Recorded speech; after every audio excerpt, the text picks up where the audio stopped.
அனைவருக்கும் வணக்கம். Daily prelims and mains point of வியூல கரண்ட் அஃபேர்ஸ் ஆர்டிகல்ஸ் பார்க்குறோம். இன்னைக்கு என்ன ஆர்டிகல்ஸ் இருக்கு அப்படிங்கிறத பார்ப்போம்.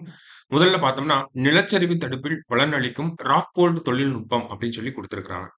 ஸோ இந்த ராக்போல்ட் தொழில்நுட்பம் அப்படிங்கிறத பார்த்தோம்னா, நமக்கு உத்தரகாண்ட் மாநிலத்தில பரவலாக பயன்படுத்தப்பட்டு வரக்கூடிய ஒரு தொழில்நுட்பமாக இருக்கு.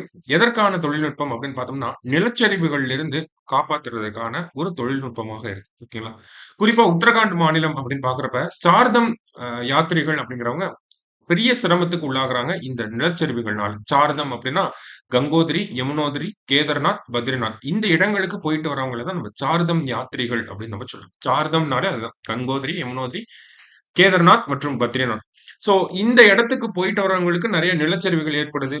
2023ஆம் ஆண்டு கூட பார்த்தோம்னா, நிலச்சரிவு ஒரு டனல் லேண்ட்ஸ்லைட் அப்படிங்கிறது நடந்துச்சு. நெறைய மக்கள் வந்து உள்ள சிக்கிட்டு இருந்தாங்க. ஸோ இந்த மாதிரியான விஷயங்கள் நடக்கிறனால, உத்தரகாண்ட் அரசாங்கம் ராக் போல்ட் அப்படிங்கிற இந்த தொழில்நுட்பத்த பயன்படுத்த ஆரம்பிச்சிருக்காங்க. இந்த ஒரு தொழில்நுட்பம் அப்படிங்கிறது பார்த்தோம்னா, ஆஸ்திரேலியா நாட்டிலேயும் பயன்படுத்தக்கூடிய ஒரு தொழில்நுட்பமாக இருக்கு.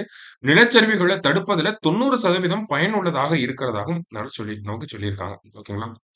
அதாவது இந்த ராக் போல் தொழில்நுட்பம்னு ஒண்ணும் கிடையாது. நமக்கு சாயில் இந்த லேண்ட்ஸ்லைட் ஆகக்கூடிய ரீஜன் இந்த ஸ்லோப்ல நமக்கு ட்ரில்லிங் பண்ணி, உள்ள வந்து ஸ்டீல் ராட வச்சு ஃபிக்ஸ் பண்ணி, அது மேல நமக்கு வந்து கான்கிரீட் அந்த மாரியான சப்ஸ்டன்ஸ போட்டு ஸ்ட்ரெங்தன் பண்ணுவாங்க. சரிங்களா? இதான் இந்த ராக் போல் தொழில்நுட்பம் அப்படிங்கிறது.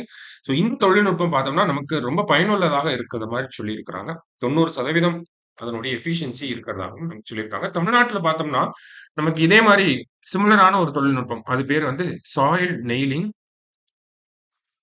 அண்ட் ஹைட்ரோ சீடிங் அப்படிங்கிற டெக்னிக்க வந்து பயன்படுத்துறாங்க. Soil nailing and hydro seeding technique. இது என்ன டெக்னிக் அப்படின்னு பார்த்தோம்னா, நமக்கு அதே ஸ்லோப் ரீஜியன்ல ட்ரில்லிங் பண்ணி, அந்த ட்ரில் நல்லா டீப்பா ட்ரில் பண்ணி, அந்த ட்ரில் உள்ள என்ன பண்றாங்க, அந்த ஹோல்ஸ்ல என்ன பண்றாங்கன்னா, கான்கிரீட்டால ஃபில் பண்றாங்க. ஓகேங்களா?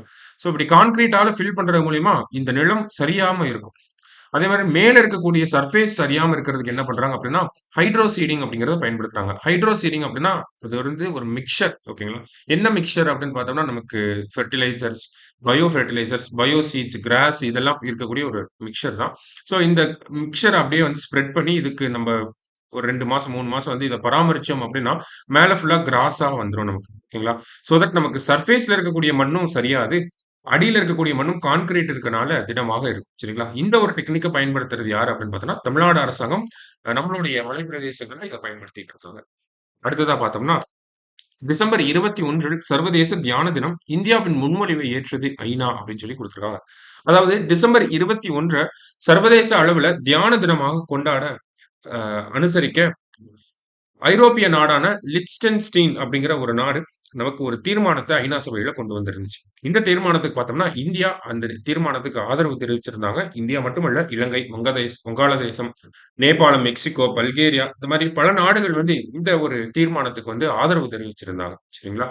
ஸோ இந்த தீர்மானத்த பொறுத்தவரைக்கும் பார்த்தோம்னா, டிசம்பர் 21 இன்டர்நேஷனல் லெவல்ல வேர்ல்ட் மெடிடேஷன் டேவா அப்சர்வ் பண்ண போறோம் அப்படிங்கிறத சொல்லியிருக்காங்க. இந்த டிசம்பர் 21 அப்படிங்கிறது பார்த்தோம்னா, நமக்கு குளிர்காலத்துல சூரியன் தனது திசையை மாற்றும் நிகழ்வை குறிக்கும் நாளாகும் அப்படின்னு சொல்லி குடுத்திருக்காங்க. இங்கிலீஷ்ல பார்த்தோம்னா, இத வந்து நம்ம வின்டர் சால்ஸ்டைஸ் அப்படின்னு சொல்லுவோம். ஓகேங்களா? வின்டர் சால்ஸ்டைஸ் டே.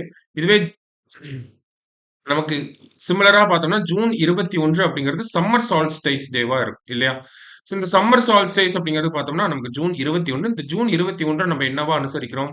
இன்டர்நேஷனல் யோகா டேவா செலிப்ரேட் பண்றோம். அதிலிருந்து ஒரு 6 மாசம் கரெக்ட்டா டிசம்பர் 21 அத நம்ம வேர்ல்ட் மெடிடேஷன் டேவா அப்சர்வ் பண்றோம்.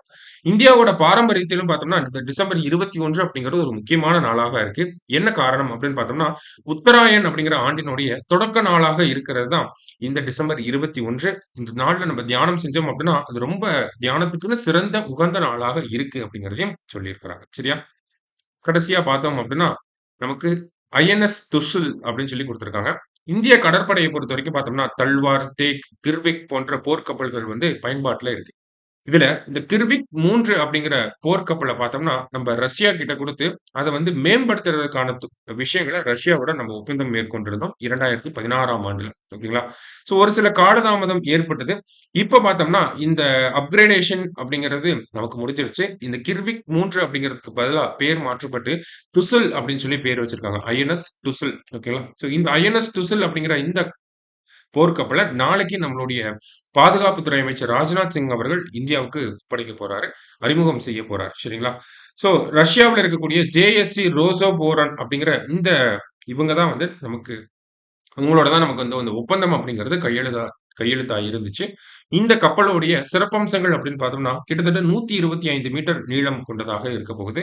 3900 டன் எடை கொண்ட இந்த கப்பல்ல பார்த்தோம்னா, அதிநவீன ரஷ்ய, இந்திய தொழில்நுட்பங்கள் வந்து பயன்படுத்தப்பட்டிருக்கு. சரிங்களா? தரையிலிருந்து வானத்தில் ஏவக்கூடிய ஏவுகணைகள், தரையிலிருந்து தரையில் உள்ள இலக்கை தாக்கக்கூடிய ஏவுகணைகள், அது மட்டும் இல்லாம அதிநவீன போர் ஆயுதங்கள் எல்லாமே இந்த கப்பல்ல இடம்பெற்று இருக்கிறதாக நமக்கு சொல்லியிருக்கிறாங்க. கடைசியா பார்த்தோம் அப்படின்னா, இந்த கப்பல் 30 அ கடல் மைல் வேகத்துல, அதாவது நாட்டிக்கல் மைல்ஸ்ல வந்து டிராவல் ஆகும் அப்படிங்கிறதையும் நமக்கு இந்த செய்தியில குடுத்திருந்தாங்க. சரியா?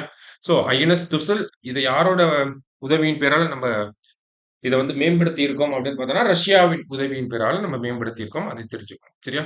ஸோ இன்னைக்கு டிஎன்ஏல 3 முக்கியமான ஆர்டிகில்ஸ் பார்த்திருக்கோம். நாளைக்கு டிஎன்ஏல மீட் பண்ணலாம். Thank you.